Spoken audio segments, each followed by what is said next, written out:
Здраво на сите и добре дојдовте во уште еден разговор на тема театарот во време на пандемија. Мојот денешен соговорник е Сулејман Рушите, театарски режисер и професор на Факултетот за уметности при Тетовскиот универзитет. Добре дојдовте, Сулејман. Добро ве најдов, благодарам за поканата. Јас ви благодарам што ја прифативте поканата. Би сакала да го започнам овој разговор со прашањето што значи да се биде театарски режисер, но и театарски едукатор во време на пандемија. Како го доживеавте прекинот на работа на театрите и на факултетот и како ви минаа првите полициски часови?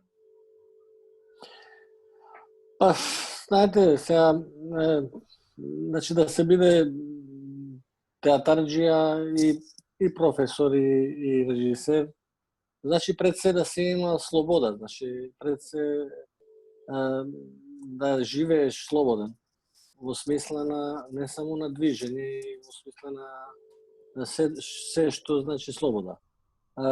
Пандемијата ја нападна, значи ја нападна баш слободата. Ја нападна сршта на тоа што значи да се биде уметник, односно во овој случај режисер и театарски работник.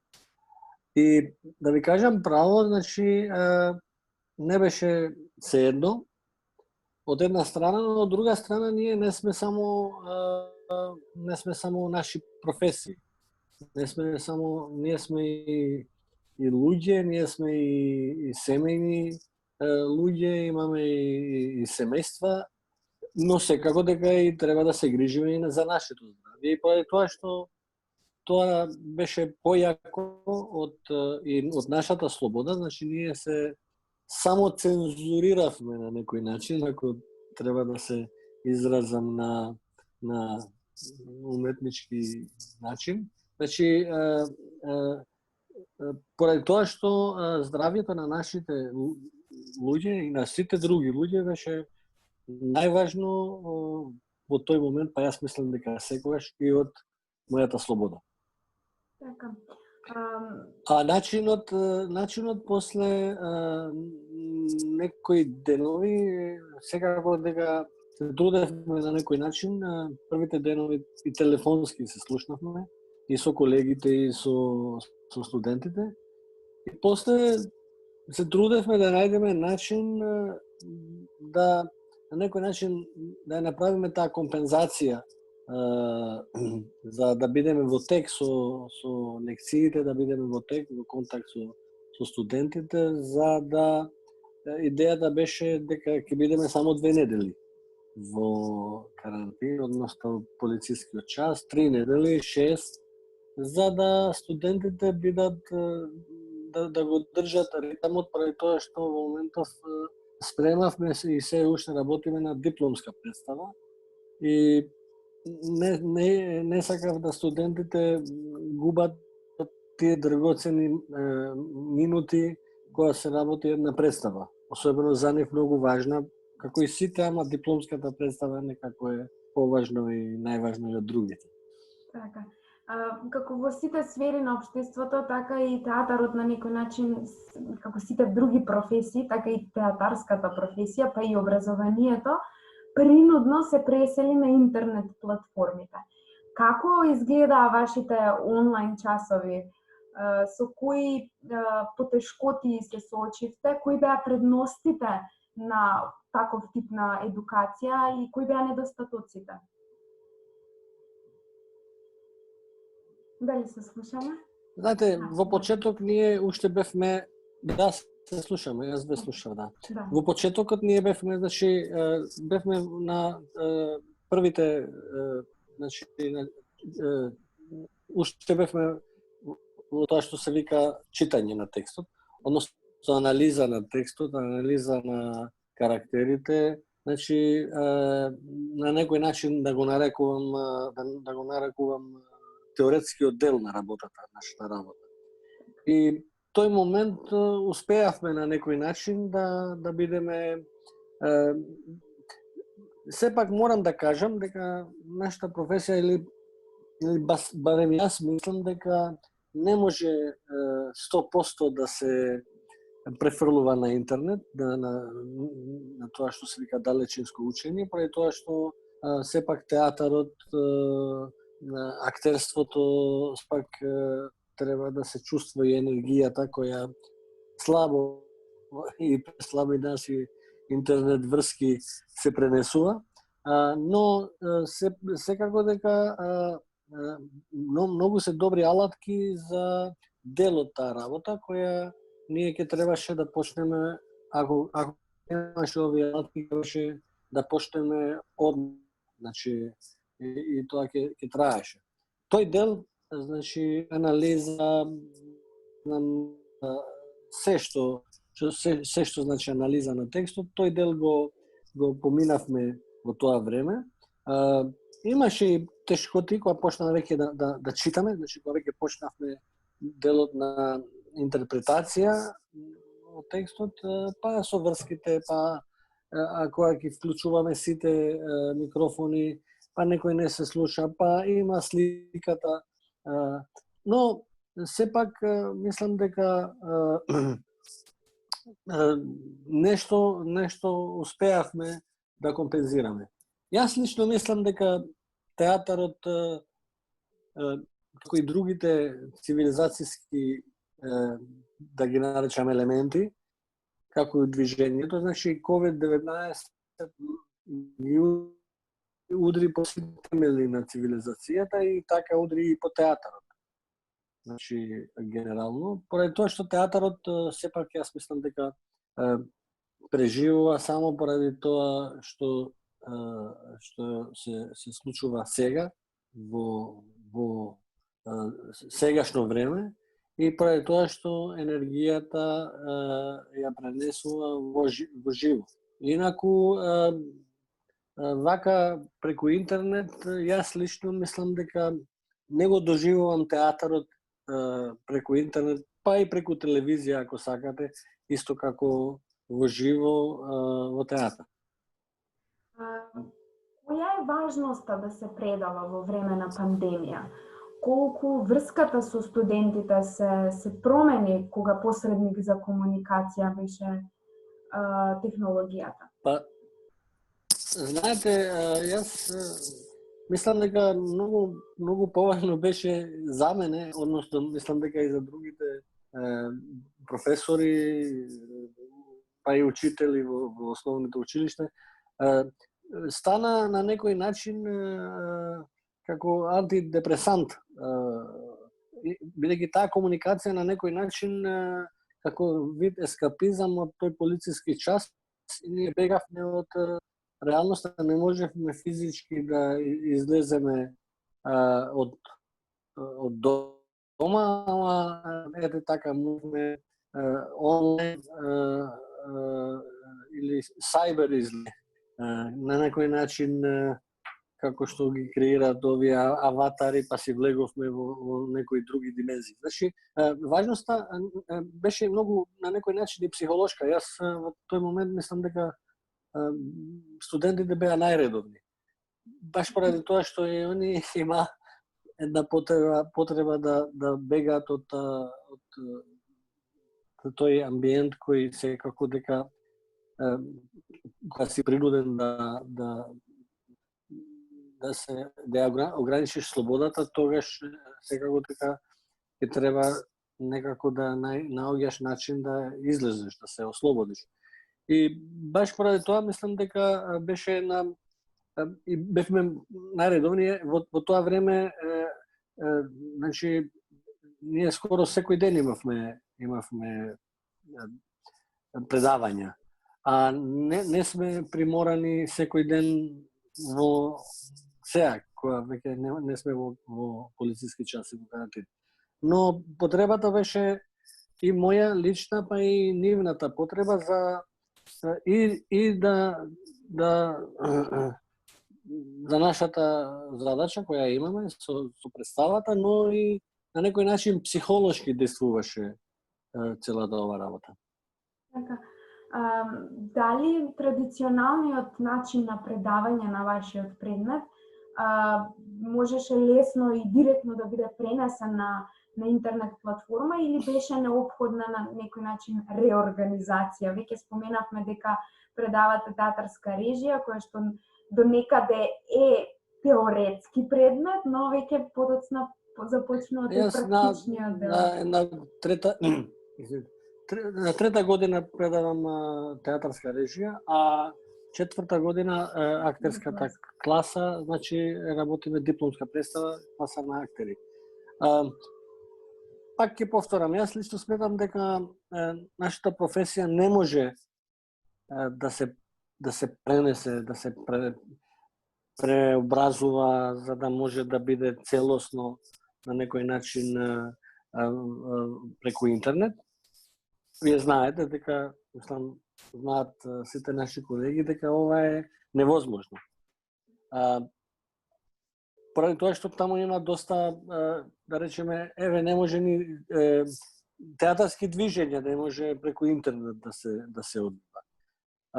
Има безброј мизансцен, не може да се прави во вакви услови. Да речеме, значи, воопшто јас не мислам дека оваа алатка може да се употребува и 100% да биде замена за начинот на традиционалниот начин. Јас мислам во овој случај не би го нарекол традиционален начин кога се работи за актерство, за режија, за театар, туку единствениот начин. Значи ова за мене е единствениот начин на театарот. Сега, тука, веднаш и енергија. Оти ние всушност што правиме? Ние земаме и пренесуваме, примаме и даваме енергија. Тоа е целата наша работа. И целата наша мисија во овој свет. Има секако можности, има и предмети кои можат да бидат и одлично, на некој начин може и подобро да се организира, поради тоа што може со сите студенти да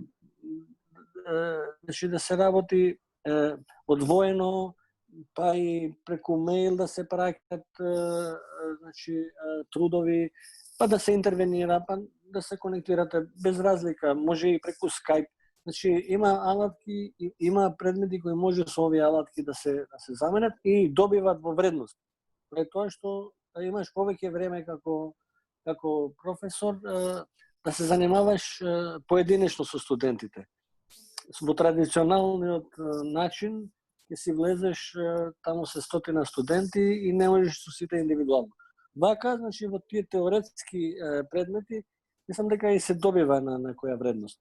Но актерство, режија, движење, сценски говор, не мислам дека нема традиционален и нов начин, има единствен начин, а тоа е сега, веднаш, тука, со сета енергија и така. Дали може би токму заради овие услови во кои што се реализираше наставата во изминатиот семестар се менуваат и на некој начин критериумите за тоа што значи добра квалитетна настава? Се прекина, извинете. Да, велам последниот дел на прашањето. Да, дали токму поради овие услови во кои што се реализираше наставата во изминатиот семестар, на некој начин се промени критериумите за тоа што е добра настава. Нема да речам дали падна или критериумите, но еве дали се менува. Да, секако. А знаете, ние ова беше одеднаш, наеднаш. Значи за сите нас. И како гласи изреката, значи пливањето се учи во длабочина. И ние бевме фрлени во оваа длабочина и моравме да пливаме. И секако дека беше за сите нешто ново и ние сите откривавме. Сега ние како уметници, нели, секојаш сакаме да откриваме нови нешта и сакаме и од телефонскиот именик па да правиме некој вид уметност и така натаму. И мислам дека има некои предизвици нови. Секако дека може и од тука да се прави нешто. Јас мислам дека може дури таму да оде дека може да се раѓаат и некои вид нови, што знам, нов вид, нов жанр на па еве, да не наречам театар, ама на некој вид така помеѓу филмот и театарот. Доста можности имаше, гледам, има овие стендап комичари и така натаму, значи кои се слични на театарот.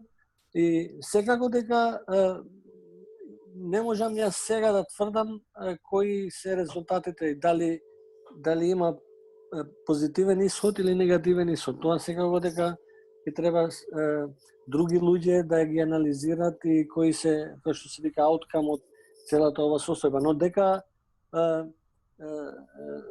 секогаш, како што викаат американците, necessity is mother of invention. И сега ние влеговме во тој, моравме на некој начин да правиме нешто, и сакавме, не само што моравме, и сакавме. И најдовме начини да комуницираме. И тоа е тоа, само сепак мислам дека или можеби сум јас од тие old fashion луѓе кои сепак сакам да се вратиме во тоа што е традиционално. Така. Дали вашиот дипломска представа продолжува да се случува на онлайн или пак се изнајдоа некои протоколи во кои што можат актерите да бидат во ист простор, при тоа почитувајќи ги сите правила за сите препораки? Да. Во моментов ние работиме согласно протоколите, работиме, значи, во просториите на факултетот. Се работи за една представа, значи за Макбет од ЮНЕСКО, и согласно протоколите, па и мизансценот на некој начин е така поставен согласно овие нови протоколи. Тука може, значи, иновативноста поради морањето. Но откако веќе почнавме да бидеме во факултетот, секако да се чуваме сите, сепак доби друга вредност представата. Сега, за жал, истите студенти не може да ја прикажат, барем досега немаме уште некоја најава дали ќе има публика или дали ќе има само комисија. Тоа ќе одлучуваат властите, здравствените власти, па и универзитетот.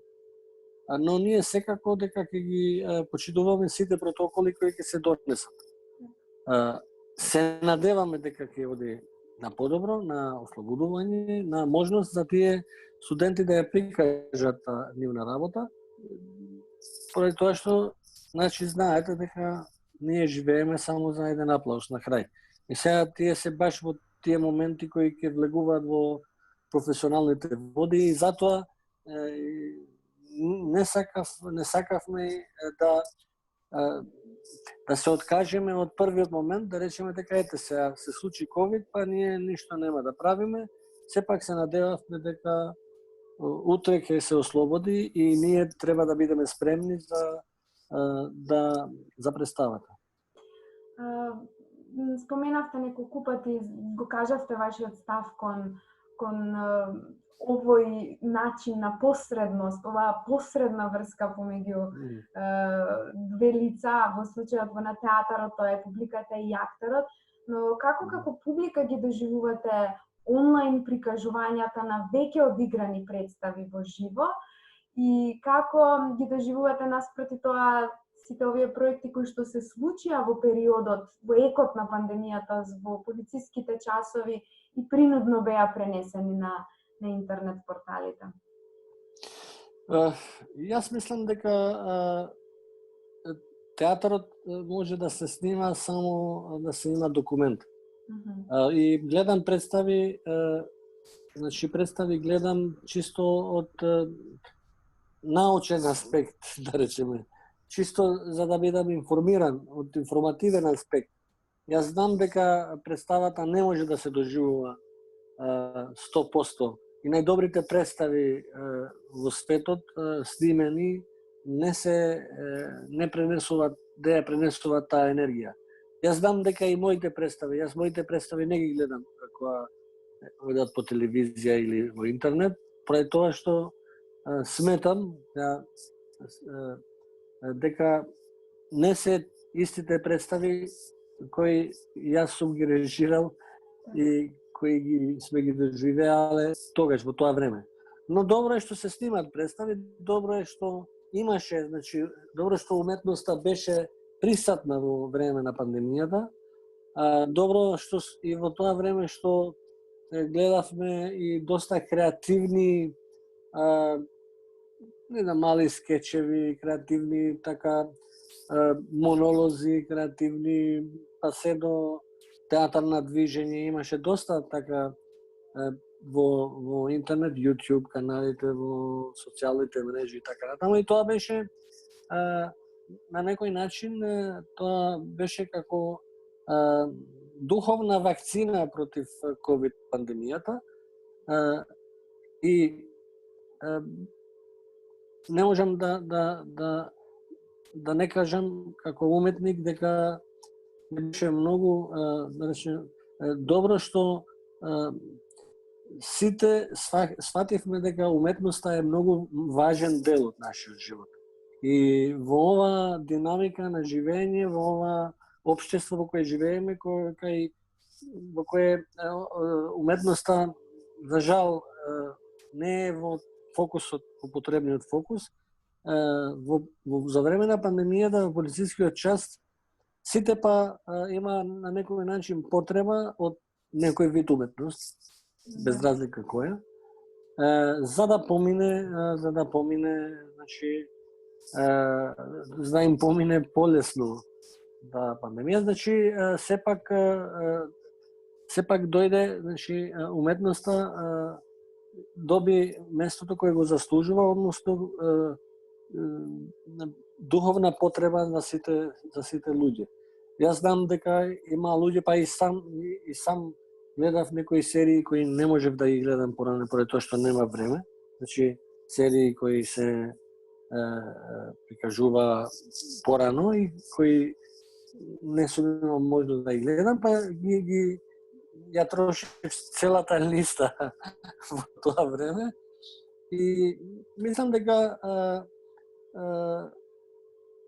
новите начини секако дека ќе остануваат. Имало порано секогаш дали театарот ќе преживее, дали кога дошла телевизијата, па имало прашања значи за информативниот дел, дали новините тогаш, дали дали телевизијата, дали нема више да постојат новините поради телевизијата, и имало една изрека, сега не знам кој го рекол да, новините ќе продолжат да постојат поради тоа што многу е скапо да се бришат прозори со телевизори. Значи, на некој начин, некој видување. Но тоа се случи сега со интернетот. Не била телевизијата убиецот на новините, туку интернетот. Но сепак новините веќе се дигитализираа, се преобразија, не се изгубија, не исчезна никаде. Туку само хартијата, и што е добро за амбиентот, не се отпечатат на хартија, туку се дигитални. И затоа мислам дека театрот пак ќе постои во иста традиционална форма, ќе се изнайдат начини. Нели, публиката, ако вака ќе продолжи ова пандемија која ние не знаеме како понатаму, мислам дека ќе се изнайдат можности. Со дистанца, гледам во Германија веќе почнаа да се прикажуваат представи со дистанца. Значи, публиката влегува и во затворени простории со дистанца одредена која ги чува. Но, значи, не значи дека ние И понатаму ќе продолжиме да на некој начин да чекаме што и да бидеме во милост и немилост на вирусот. Туку општеството секако дека ќе изнајде нови патишта, нови како рекол Ханибал, ако нема пат ќе изградиме нов. Според вас како би се снашле, како би действувале, кои патишта би ги откриле големите уметници од минатото кога би се затекнале во оваа ситуација во 21-виот век, со сите овие дистракции, но и технолошки можности, тие големи театарски имиња на кои што им се восхитувате и мислам дека Брехт би уживал кога би имал вакви можности, интернет можности. Не знам, таму Антонин Арто исто така би уживал. Кој друг, Ервин Пескатори исто. Зборувам поради тоа што они употребувале и тогаш техничките можности, новите, нов јазик, на некој начин театарски јазик. Но можеби ќе имаше од тие такви тврдокорни, тврдоглави традиционалисти кои не би сакале воопшто да комуницират на ваков начин. Впрочем, и сега има луѓе кои воопшто немаат ни имейл адреси, кои воопшто немаат ни профили по социјални мрежи, кои се така на некој начин аутисти од ова што ние веќе го викаме мејнстрим. Но мислам дека генерално уметниците сакаат да пробаат нови алатки, нови начини, режисерите, театарските режисери. Инаку, ако не би било така, значи ова битката помеѓу формата и суштината која во уметноста е многу стара. Инаку, ние денеска пак ќе бевме во античкиот театар, кај што немаше ни електрични светла, ни ништо. Значи, сепак, мислам дека најголемиот дел на тие уметници ќе ги употребува овие алатки, но не како цел за себе, туку како потреба која би се прикажувала на некој си дел таму од некоја си представа. Ова беше и последното прашање до вас, Сулеман, и сепак оставам простор доколку моите прашања не ги опфатија сите ваши размисли за оваа тематика, слободно да додадете нешто доколку сметате дека е соодветно за ова. Мислам дека се беше опфатено. Секако дека има можност во темата ние да зборуваме, ама немам нешто да додам. Само би сакал стварно да бидат луѓето да се чуват, да бидеме здрави сите, да ги чуваме нашите најблиски и така здрави и со сите наши најдраги најблиски да што побрзо посетуваме некоја представа како публика. Јас стварно сакам да гледам некоја представа како публика и се надевам дека тоа ќе се случува што побрзо. Ви благодарам уште еднаш што ја прифативте поканата. Благодарам за поканата. Ви посакувам пријатна вечер. Hvala, jedno.